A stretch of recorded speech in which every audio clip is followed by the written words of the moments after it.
the issues on which we will fight a general election. We could talk a lot about the economy, and well, I'm very happy to. No doubt will again.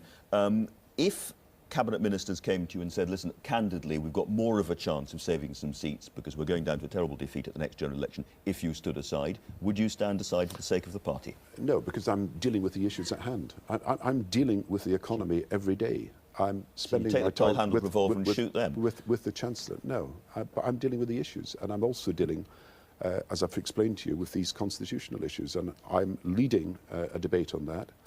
But it's got to be thought through. It cannot be gimmicks. It's got to be serious. It's got to be ordered, and it's got to be done in a calm way. But you're a realist. You're a political realist. You've been in the game for a long time. Does no part of you look at what's going on, look at your own personal ratings, and think, actually, this game is over? The country is never going to warm to me as Prime Minister. I'm causing my party real problems.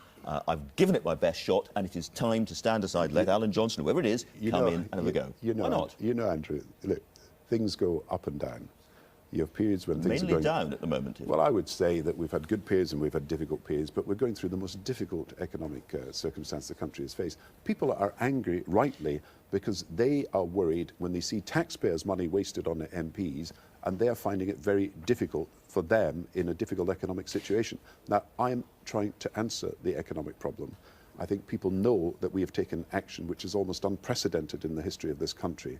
These are bold decisions. We'll take equally bold decisions on the Constitution, by the way, but when the moment arises and we have an economic crisis, we have acted and we've taken what I believe the world recognises is the best. I mean, we were praised for being the fastest to act during this recession by the IMF itself. After the slaughter of this week, are you going to recast your government? I think the important thing, Andrew, is you fight for every vote until an election happens, and I don't think it's for the BBC to try and presume the results of an election. I think people will want to make their own votes and not be told by you what the results are going to be, and I think the important thing is this: people are voting on how we are doing on the economy and trying to get through this. I accept that people have still got to see some of the results from what we've done, and people are voting on a party and a leader that is determined to clean up this system, and they're voting on a leader who has got the experience, who has taken people through economic difficulties before.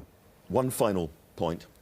It's a disgrace, is it not, that the Queen is not going to be representing us at D-Day, at those commemoration services in France. How did that come about? I think you have to